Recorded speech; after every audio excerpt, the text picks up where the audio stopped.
തകർപ്പൻ സാധനം.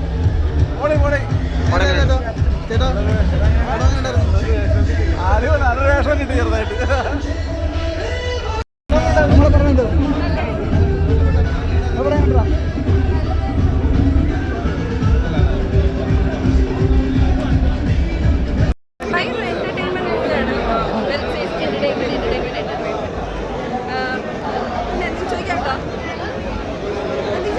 രണ്ടാണോ മൂന്നാണോ ഇഷ്ടപ്പെട്ടെ?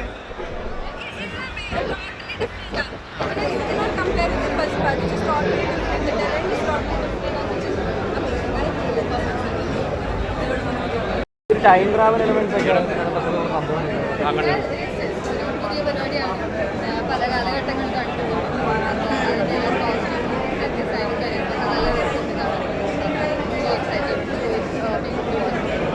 ഈ കാണാൻ പോകുന്ന പ്രേക്ഷകരോടൊക്കെ എന്താണ് പറയാനുള്ളത്? പ്രേക്ഷകർ കാണട്ടെ എന്നിട്ട് അഭിപ്രായം പറയട്ടെ. Hopefully everyone enjoys like part 1 part 2.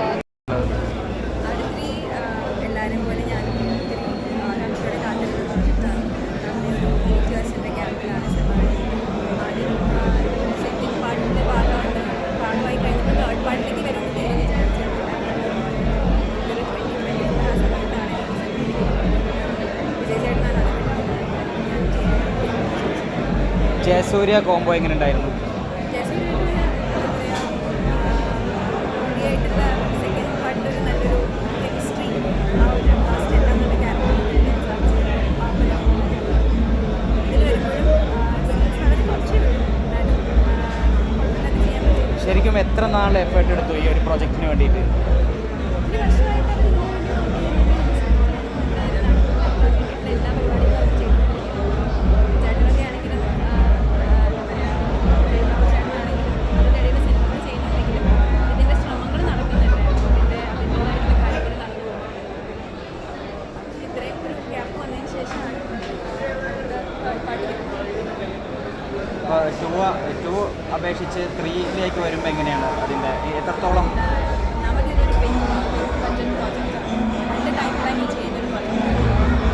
ഈ ഒരു വലിയൊരു ഇതിൻ്റെ കൂടെ ഒരുപാട് പുതിയ ക്യാരക്ടേഴ്സ് ഇതിൻ്റെ തന്നെ വേറൊരു ടൈം ലൈൻ വരുന്ന ക്യാരക്ടേഴ്സ് വളരെ വ്യത്യസ്തമായിട്ടുള്ള രീതിയിലാണ്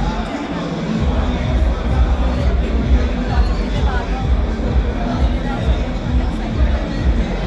ലൊക്കേഷനും കാര്യങ്ങളൊക്കെ എവിടെയായിരുന്നു?